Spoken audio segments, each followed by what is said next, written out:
प्यारे बच्चों नमस्कार। आज हम लेकर आए हैं हिंदी कक्षा तीसरी के लिए मीठे बोल के प्रश्न और उत्तर। तो चलिए देखते हैं हम आज प्रश्न और उत्तर। हमारे पास पहला प्रश्न है, कविता में किन किन मिठाइयों के बारे में बताया गया है। तो इस प्रश्न को हम जहाँ से ढूंढेंगे, देखो मीठा होता खस्ता खाजा, यहाँ से हम खाजा ले लेंगे। उसके बाद मीठे होते गट्टे गोल, गट्टे ले लिया हमने यहाँ से, एक मिठाई गट्टे। और देखते हैं हम नीचे, देखते हैं यहाँ आम निराले जामुन, और इधर है दाग सोहारा शक्करपारा, यहाँ से हम ले लेंगे शक्करपारा।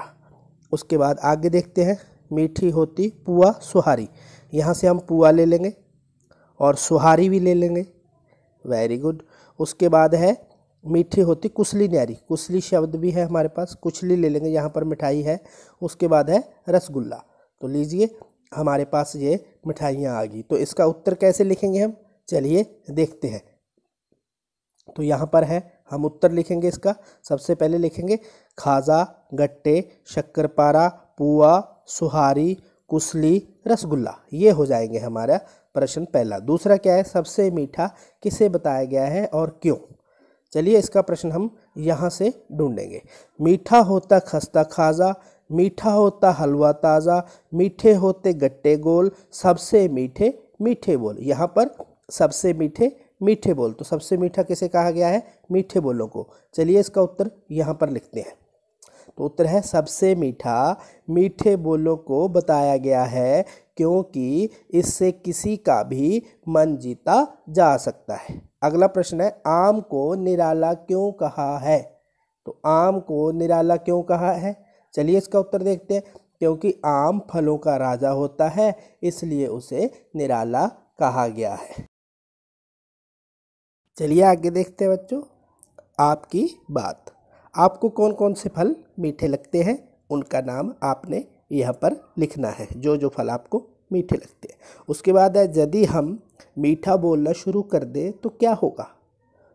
जब हम मीठा बोलना शुरू कर देंगे, सभी से प्यार से बात करेंगे और मीठा बोलेंगे, तो क्या क्या होगा वो लिखना आपने। उसके बाद है, रसगुल्ले का नाम रसगुल्ला क्यों पड़ा होगा। तो आपने लिखना है कि रसगुल्ले का नाम रसगुल्ला क्यों पड़ा होगा। आगे है, मीठा बोलने से हमें क्या क्या लाभ होता है। तो इसके बारे में भी आपने लिखना है, जब हम मीठा बोलेंगे तो हमें क्या क्या लाभ होगा। ठीक है। उसके बाद प्रश्न है चौथा, कविता से आगे। दिए गए फलों के नाम के सामने उनके रंग का नाम लिखें। तो यहाँ पर इन्होंने फल दे रखे हैं, फल और उसका रंग लिखना है। जैसे संतरा है, संतरे का रंग होता है संतरी। उसके बाद है बेर, बेर का रंग होता है लाल भी होता है, पीला भी होता है, और हरे रंग का बेर भी होता है। जो आपको अच्छा लगे वो लिख देना। मैं यहाँ लिख रहा हूँ बेर का रंग लाल होता है, तो लाल आ जाएगा। उसके बाद अंगूर का लिखना है आपने, फिर अनार का, पपीते का, आलू बुखारे का, जो आपको रंग जैसा आपने देखा है वैसा आपने यहाँ पर लिखना है। ठीक है। तो उसके बाद हम आगे चलते हैं।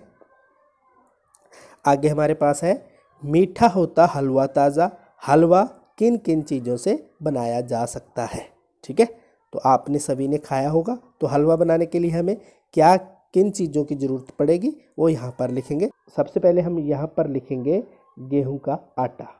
ठीक है। हलवा बनाने के लिए हम गेहूं का आटा, बेसन, सूजी और बहुत तरीके हैं हलवा बनाने के लिए। चलो आज हम गेहूं के आटे का हलवा बनाएंगे। तो सबसे पहले हम यहाँ पर लिखेंगे गेहूं का आटा। उसके बाद दूसरा है घी, यहाँ पर हम घी का प्रयोग करेंगे, शुद्ध देसी घी। उसके बाद है तीसरे नंबर पे, मीठे के लिए हम यहाँ पर चीनी का प्रयोग करेंगे। तो क्या लिखेंगे हम, चीनी। चौथे नंबर पे पानी का प्रयोग होगा। इन सभी चीज़ों को मिलाकर विधि अनुसार हलवा तैयार हो जाएगा।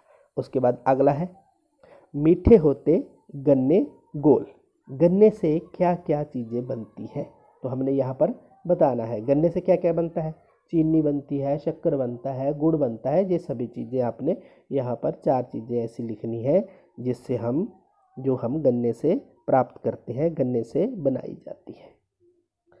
उसके बाद है भाषा की बात। मीठा होता खस्ता खाजा, जैसे मीठी होती पुआ सुहारी। यहाँ पर खस्ता खाजा के लिए मीठा शब्द तथा पुआ सुहारी के लिए मीठी शब्द का प्रयोग हुआ है।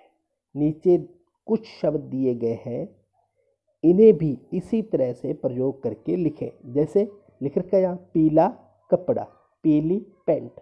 पीला पुरुषवाचक को संबोधित कर रहा है, पुरुष के लिए प्रयोग किया जाता है, और पीली स्त्रीलिंग के लिए प्रयोग किया जाता है। तो पुल्लिंग के लिए हम पीले का प्रयोग करते हैं और स्त्रीलिंग के लिए हम पीली का प्रयोग करते हैं। तो आपने आगे लिख लेना है छोटा, छोटी, बड़ा, बड़ी। इनको यहाँ पर भर लेना है। आगे चलते हैं। आगे है हमारे पास मीठे होते गन्ने गोल, मीठा होता शक्करपारा। यहाँ पर गन्ने शब्द में एक साथ आधा न और पूरा न का प्रयोग हुआ है। ऐसे ही शक्करपारा शब्द में आधा क और पूरे क का प्रयोग हुआ है। आप भी इसी तरह शब्द लिख सकते हैं। चलिए हम यहाँ पर शब्द लिखेंगे। पहले शब्द लिखते हैं हम प, आधा क, पूरा क, फिर आ की मात्रा। तो क्या बन जाएगा? पक्का। तो यहाँ पर आ जाएगा हमारे पास पक्का। और इधर हम लिख देंगे पन्ना, प आधा न, उसके बाद पूरा न को आ की मात्रा ना, पन्ना। इस तरीके से हम लिख सकते हैं। ये दो आपने अपने आप लिखने हैं। चलिए इसके साथ हमारा आज का पाठ पूरा होता है। तो आज्ञा चाहेंगे। धन्यवाद।